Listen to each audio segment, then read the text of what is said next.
भाई और बहनों, मातृशक्ति को नमन।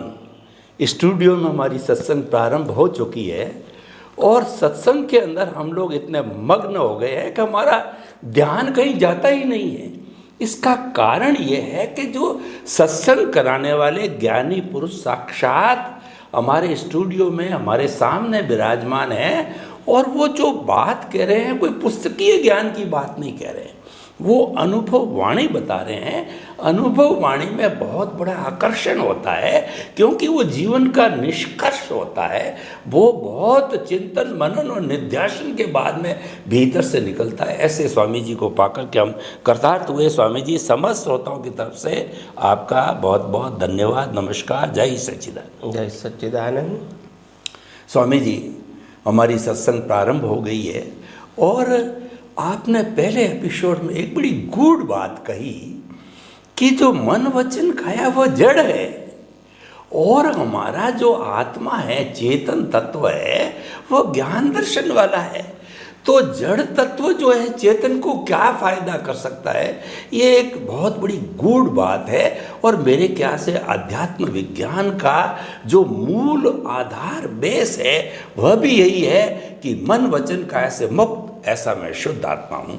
तो हम जड़ और चेतन, इन दो तत्वों से सारी दुनिया बनी हुई है। हम ये और विस्तार से जानना चाहते हैं कि किस तरीके से मन वचन काया की जितनी भी क्रिया है, जन्म से मृत्यु तक है, वो हमारे ज्ञान दर्शन के डेवलपमेंट में विजन के अंदर आपका अध्यात्म विज्ञान का आपने अर्थ बताया। अध्यात्म का मतलब ये हुआ कि धार्मिक और सामाजिक से ऊपर अध्यात्म आत्मा की बात, और आपने विज्ञान का अर्थ विजन का, दृष्टि विज्ञान का, आर्ट ऑफ द विजन का। तो हम ये जानना चाहते हैं, बहुत गूढ़ है और आप गूढ़ता से इसको बताएं क्योंकि इसके बारे में और भी प्रश्न करूंगा। ये बहुत गहरी बात है कि मन वचन काया से जो है हमारी आत्मा को कोई बहुत बड़ा फायदा नहीं होने वाला है। तो ये क्या तथ्य है अध्यात्म विज्ञान की दृष्टि, इसको गहराई से बताइए।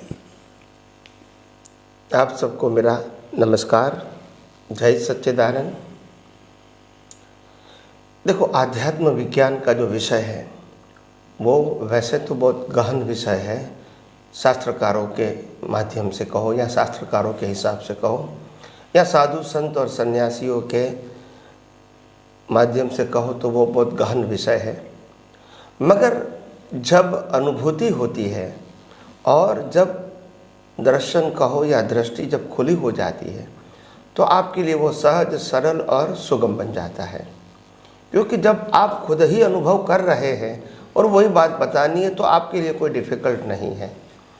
और दूसरी बात यह है कि अनुभवी व्यक्ति को अनुभवी क्यों कहते हैं, क्योंकि कोई भी बात उनको सभी एंगलों से मालूम है। ऐसा नहीं कि एक व्यू पॉइंट से मालूम है उनको, तो और वो भी उनका दर्शन के रूप में है, नॉलेज या मेमोरी के रूप में नहीं होता है। तो आध्यात्म की जो गहराई है वो ये गहराई है कि आप विनाशी को और अविनाशी को आपकी दृष्टि में समझने की पहले कोशिश करो।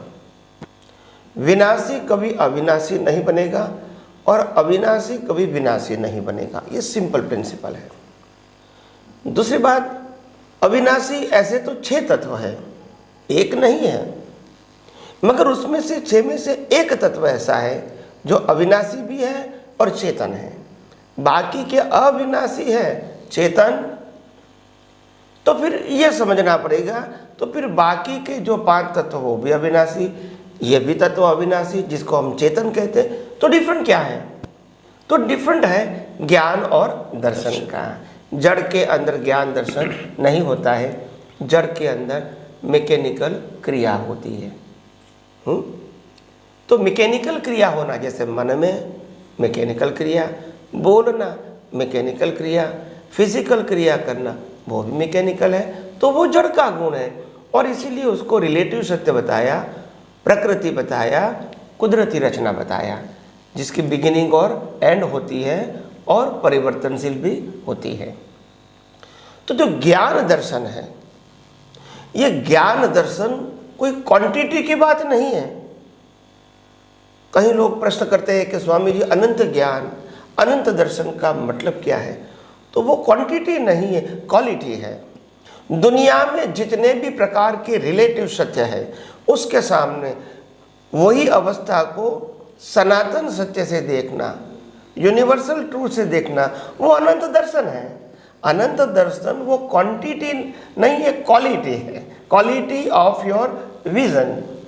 अगर आपकी क्वालिटी में दर्शन खुला हो गया तो सभी चीज़ आपको रिलेटिव सत्य है, वो रिलेटिव सत्य दिखाएगी। और रिलेटिव सत्य का आधार है उत्पत्ति और नाश, रिलेटिव का सत्य का आधार है परिवर्तनशील, और रिलेटिव सत्य का आधार है कुदरत और कुदरती कानून की सहायता से बनी हुई अवस्था।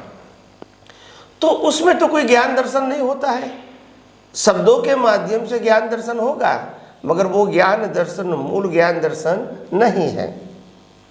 तो मूल ज्ञान दर्शन जो होता है वो अनुभूति है। अवस्था को सिद्धांत के रूप में, तत्व के रूप में समझना और रियलाइज करना, वो दर्शन है। तो दर्शन और ज्ञान की दोनों की परिभाषा में फंडामेंटल डिफरेंस क्या है? हम ज्ञान दर्शन दोनों की बात दृष्टि में करते हैं, तो दोनों की सिंपल परिभाषा है, ज्ञान का मतलब मेरा अस्तित्व, मेरा अस्तित्व परमानेंट है, मैं चेतन हूँ, मैं अविनाशी हूँ, और सभी प्रकार के अनंत ज्ञान, अनंत दर्शन, अनंत सुख, अनंत शक्ति, ये मेरी क्वालिटी है। इसमें कभी प्लस माइनस नहीं होता है। दुनिया की कितनी भी अवस्थाएं बदलती रहे, ज्ञान दर्शन की क्वालिटी वही की वही रहेगी। तो ज्ञान का मतलब होता है अस्तित्व, और वो अस्तित्व कैसा है? चेतन, अविनाशी और अनंत शक्तियों वाला मैं शुद्ध आत्मा हूं, वो ज्ञान है। क्योंकि ये मैं हूं और मैं परमानेंट हूं। मेरे अलावा ये मन वचन काया, मन वचन काया की अवस्था और पांच ज्ञानेंद्रियों से अनुभव में आती पूरी सृष्टि, ये क्या है? तो कि ये कुदरती रचना है। किसकी रचना है? कुदरती रचना। आत्मा के अलावा सब कुछ कुदरती रचना है, और कुदरती रचना में अवस्था होती है जिसकी बिगिनिंग और एंड भी है। जो अवस्था 5 सनातन तत्वों से और कुदरती कानून की सहायता से बने हुए हैं, और चेतन की हाजिरी से वो एक्टिव फॉर्म में दिखता है। अगर चेतन नहीं है तो कौन देखेगा इसको? कोई नहीं देखेगा। तो 5 तत्व अपना काम करता रहता है, जिससे अवस्था बनती है, कानून के आधार से अवस्था बनती है। अवस्था की बिगिनिंग होती है, एंड भी होता है, और अवस्थाएं परिवर्तनशील भी होती है। और प्रकृति की कहो या मन वचन काया की प्रकृति कहो या बाहर की दुनिया की प्रकृति कहो, वो भी हर समय क्या होती है? परिवर्तनशील होती है, स्थिर नहीं होती है। तो जो भी परिवर्तनशील है, टेम्पररी है और विनाशी है, ये सब कुदरती रचना है। और ये कुदरती रचना कुदरत और कुदरती कानून के अधीन है। और इसीलिए ये न हम है, न हमारा है, और ना ही हम इसके लिए जिम्मेदार हैं। नहीं, जिम्मेदार नहीं है, क्योंकि हम तो इसी से मुक्त चेतन, अविनाशी और अनंत शक्तियों वाला ऐसा शुद्ध आत्मा है। मगर क्योंकि हम जिस समाज में जी रहे हैं, जिस माहौल में जी रहे हैं, उसमें तो रिलेटिव सत्य की ही बोलबाला है, तो अभी आप क्या करोगे? तो प्रभाव तो उनका ही रहेगा एनवायरनमेंट में। तो लोग तो रिलेटिव सत्य का ही, रिलेटिव सत्य की ही बात करेंगे, उनके ऊपर ही वेट देंगे, और आपको भी वही समझने की या तो समझाने की कोशिश करेंगे, वो तो वही रहेगा। तो उससे क्या होता है? अज्ञान गाढ़ बनता है, और अज्ञान से फिर राग द्वेष गाढ़ बनता है, और कर्म बनता है, और फिर जन्म मरण होता है, और वो कर्मों से चारों प्रकार की गति मिलती है।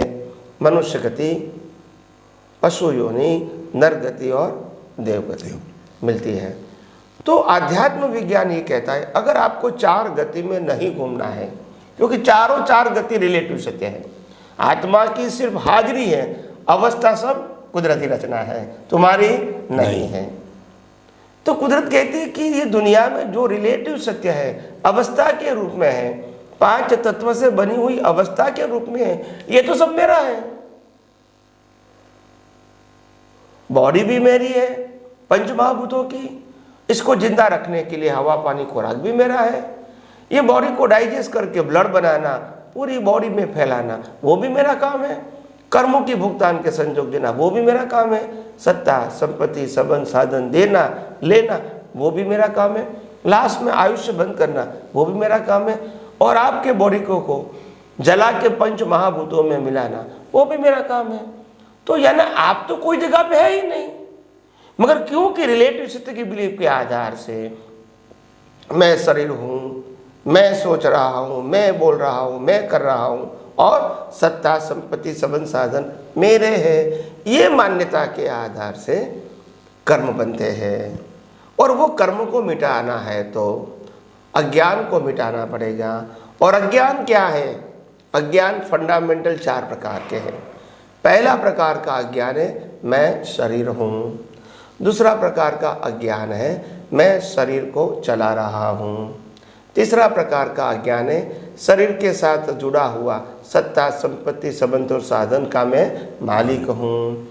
और चौथा अज्ञान है मन वचन काया को जो भुगतान होती है वो मेरे को होती है। ये चार प्रकार के अज्ञान से नए कर्म बनते हैं, चार्ज होते हैं। तो आध्यात्म विज्ञान ये चारे प्रकार के अज्ञान को खत्म करने का सिंपल रास्ता बताते हैं। मन वचन काया और पांच इंद्रियों से अनुभव में आती पूरी सृष्टि कुदरती रचना है। तो कुदरती रचना है तो कुदरती रचना देखोगे तो कुदरत आपको दंड नहीं देगी। और आप तो वैसे भी शुद्धात्मा है, तो शुद्धात्मा में रहो, बाकी सब कुदरती रचना देखो। तो राग भी नहीं, द्वेष भी नहीं, उसमें विचार क्या करना है, बोलना क्या है, क्रिया क्या करना है, वो सब्जेक्ट आता नहीं। तो आध्यात्म विज्ञान ऐसा है। आगे आगे भी हम इस आध्यात्म विषय के बारे में और ज़्यादा बात आप सबको बताने की कोशिश करेंगे। स्वामी जी, आपने गूढ़ को बहुत सरल बना के बताया कि जो ये जड़ और चेतन जिससे कि दुनिया बनी हुई है, जड़ में ज्ञान दर्शन नहीं है और चेतन में ज्ञान दर्शन है। ये डिफिकल्ट है। जड़ जो है वह भी अविनाशी हो गया। पांच तत्व जो आपने कुदरत के बताए वो अविनाशी है, लेकिन उसमें ज्ञान दर्शन नहीं है। जो चेतन तत्व है वह अविनाशी भी है और उसमें ज्ञान दर्शन, यानी जो मूल है, मुख्य बात है वो ज्ञान दर्शन का है और वो आत्मा का है। तो इसीलिए आपने, और बड़ी कितनी सुंदर परिभाषा आपने दी कि ज्ञान का अर्थ होता है अपने अस्तित्व को जानना कि मैं कौन हूँ। मैं जो है ज्ञान दर्शन वाला हूँ, मैं अविनाशी हूँ और अनंत ज्ञान, अनंत दर्शन, अनंत शक्ति और सुख का भंडार, ऐसी क्वालिटी वाला शुद्ध आत्मा हूँ। और दर्शन की आपने बात बताई कि जो कुदरती रचना है उसको कुदरती रचना देखना, ये दर्शन है सारा। क्योंकि हम उस माहौल में जी रहे हैं, समस्त प्राणी जी रहे हैं, उदय प्रारब्ध से भी जुड़ा हुआ है, तो वो सारा जड़ का संसार है। तो बहुत सुंदर भेदरेखा आपने खींची स्वामी जी। ये जड़ और चेतन की बात करते करते, ज्ञान दर्शन की बात करते करते मुख्य तत्व पर मेरी दृष्टि गई।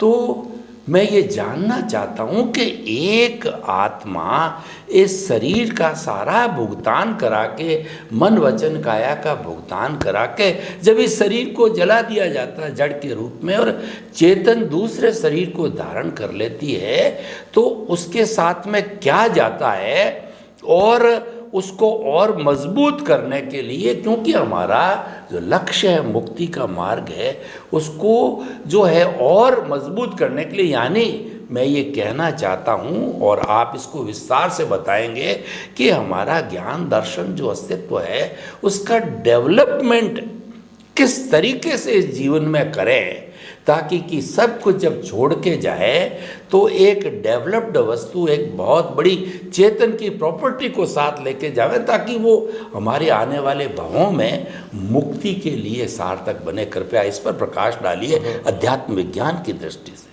जरूर जरूर, धन्यवाद प्रश्न के लिए। सबसे बड़ी बात यह है कि मुक्ति की बात आम लोग जिस प्रकार से डिफ़िकल्ट समझते हैं ऐसी डिफ़िकल्ट नहीं है, बहुत सरल है। मुक्ति का मतलब होता है जो तुम है उसमें तुम रहो और जो तुम्हारा नहीं है उसको कुदरती रचना देखो। यही मुक्ति का सरल सहज सुगम मार्ग है। इसमें मेरा तेरा, कम ज़्यादा, प्राप्ति नुकसान वो सब्जेक्ट ही नहीं है।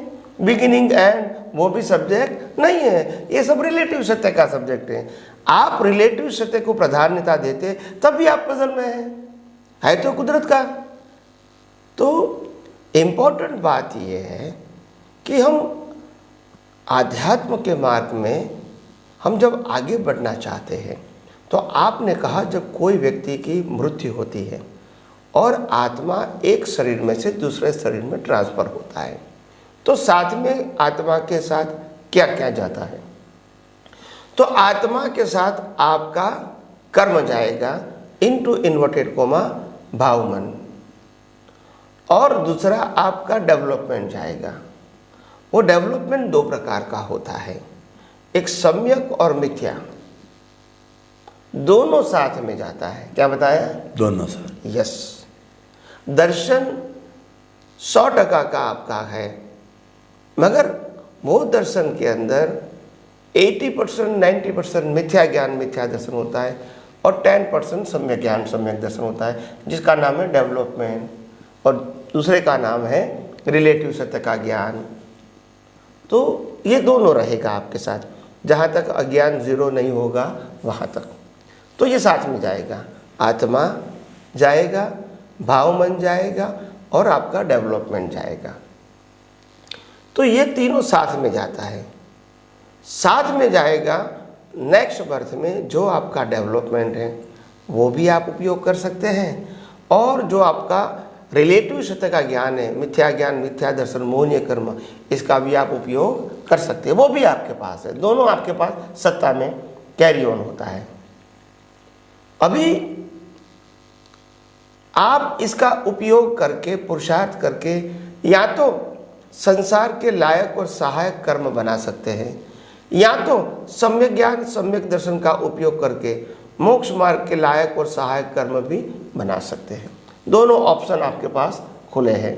जब आपको पास सम्यक दर्शन हो गया तो आपके पास दो ऑप्शन खुला हो गया।